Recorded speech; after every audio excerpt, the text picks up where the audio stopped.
Hello everyone, I'm FMZ and this is episode 47 of An Englishman Abroad, a Journeyman Story. Now the summer transfer window is in full swing. We've got all the transfers we've done up until the start of the La Liga season. We'll also preview what is to come in the coming season. So let's get to it. Run the intro.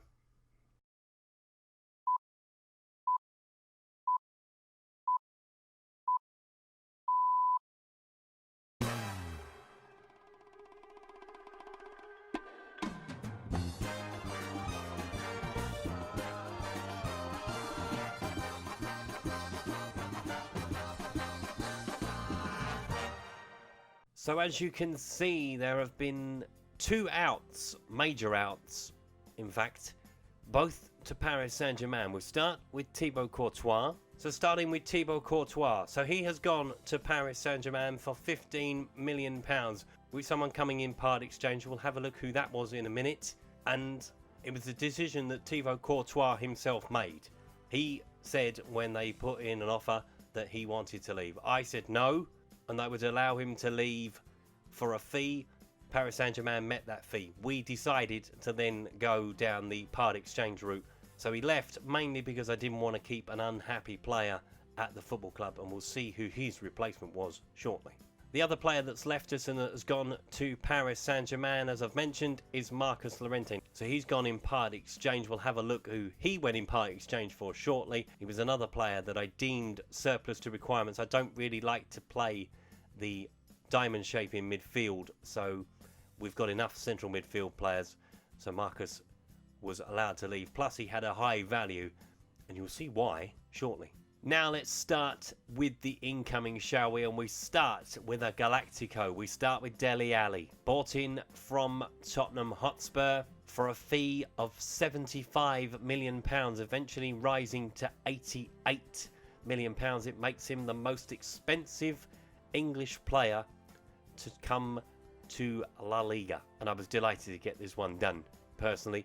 There was a chance that Isco was going to leave. Was the main reason why we did it. Isco did not go. He got injured. He was supposed to go to Manchester City. We were going to take Ilkay Gundogan in exchange. See what I mean about the part exchange? We've been trying to do that all summer, really, trying to keep the fees down to try and get as much for our dollar as we can.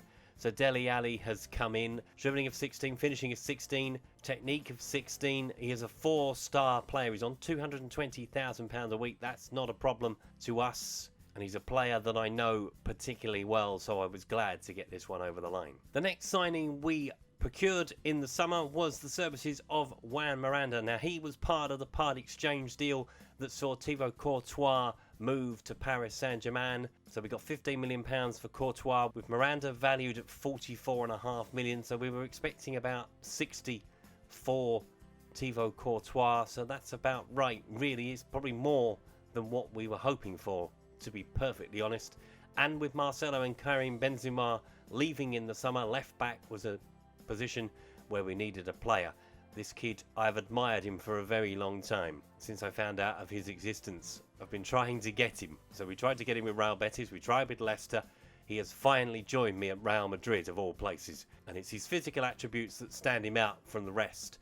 Acceleration of 15, agility of 15, balance of 16, natural fitness 16, pace and stamina 15 and 17 respectively, also strength of 15. It certainly filled a hole, and it allowed me to buy a player that we probably weren't going to be in the market for had he not come in part exchange. Speaking of losing Karim Benzema, we have bought an old favourite back to Madrid. Gonzalo Higuain is back at Real Madrid a full 9 years after leaving the Spanish capital. It was a no-brainer, really. Finishing of 18 was the standout thing. He's on a lot less than what Karim Benzema was asking for, and he's exactly the same age as Karim Benzema. Alright, he's got pace of 8. He's a backup striker. That is all he is. Lukaku and Werner will vie for the first choice slot, but if one of those should get injured, Higuain is in the wings and he is ready and raring to go. Another player bought in on a free transfer, and someone that I've always been interested to work with but have never had the opportunity, is Ivan Rakitic. Now he's come in, as I said, on a free transfer. So Again, there's no real strings attached to it. Obviously a former Barcelona player, which will probably not go down well with the Madrid public, but I think if they give him an opportunity, they'll see what he can bring to the side. With passing of 18, technique of 17, first touch of 16, vision, teamwork, decision-making, composure, all in the high teens. Pace of 9, again, he's 34 years of age. You don't expect that to be very high, but if he can ping the ball around, then, you know, he doesn't have to run, does he? In theory. Again, he will be a backup player to the first team, but with Toni Kroos getting on in years as well, they will probably share the workload alongside Casemiro. And now for the really big one.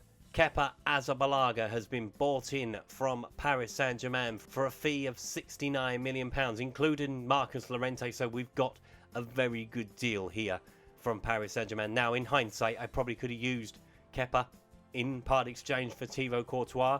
I don't think PSG would have fancied that at all. It would have essentially involved having PSG giving us a goalkeeper they deemed more expensive than what we gave them. So we've upgraded. Essentially, we've got 3 years more on the clock because Kepa's only 27, whereas Courtois was 30. And in my opinion, he's a much better goalkeeper. So I think we've done really, really well there. I was glad to get this one over the line. Yes, it's on 300 grand a week, which is more than what Courtois was on. It's only 25 grand more, it has to be said. But yeah, the stats alone made this one a viable option. There were other goalkeeper options out there. Jordan Pickford was one we were looking at, but I decided if we were going to go for a massive goalkeeping signing, we might as well go for the best, and Kepa is certainly one of the best. And lastly, for now, is Ali Kamara. He has been bought in on loan for Borussia Dortmund. I did say that centre-backs were an issue. We have been trying to sort the centre-back problem out all summer. And we've still got another month because the window doesn't close in Spain until the end of the month. Obviously, around Europe, they close at different times, as you're all aware. So we do have one more in the pipeline, but that's probably going to be it. We're going to use our 25 spaces up with that last player, whoever it might be. I haven't quite nailed it down yet. We have got a couple of options, but we're pretty much finger in the air and see what sticks at the moment for that last spot. So Ali Kamara, he will definitely play a part this season. It's a loan deal, so we do have the option maybe to try and make it permanent for next season. But I suspect he'll probably go back to Dortmund and we'll have a look in the summer at what we can do more permanently. But with only 3 centre-backs at the moment, he's certainly going to be useful for the 4th one. And lastly for today's episode, we look at the season preview. So Barcelona are the favourites at 5-2. We are at 3-1. So we're not that far away from Barcelona. Atletico Madrid are behind us. Valencia, Real Sociedad, Sevilla, Villarreal, the usual suspects forming behind. Tenerife, Sporting Gijón and Rayo Vallecano are the 3 that they reckon are going to go straight back down to the Segunda. Now you'll notice that the start date for the season is the 31st of July. That's because of the World Cup, of course. It's in Qatar. It didn't get moved to Australia like it has been doing. Qatar is our destination for the World Cup, so there's no football between December and January for the La Liga sides. We'll take a look at our fixtures right now, in fact. And we had a very good pre-season, 5 wins out of 5. Now, it's all about fitness for me at pre-season, but to win 5 out of 5 is pretty good going. So we start the season at home to Real Sociedad. So there's our first 6 games that we're going to have a look at. Barcelona on the horizon in early September, and there's that massive gap for the World Cup. So the entirety of November and December are World Cup bound.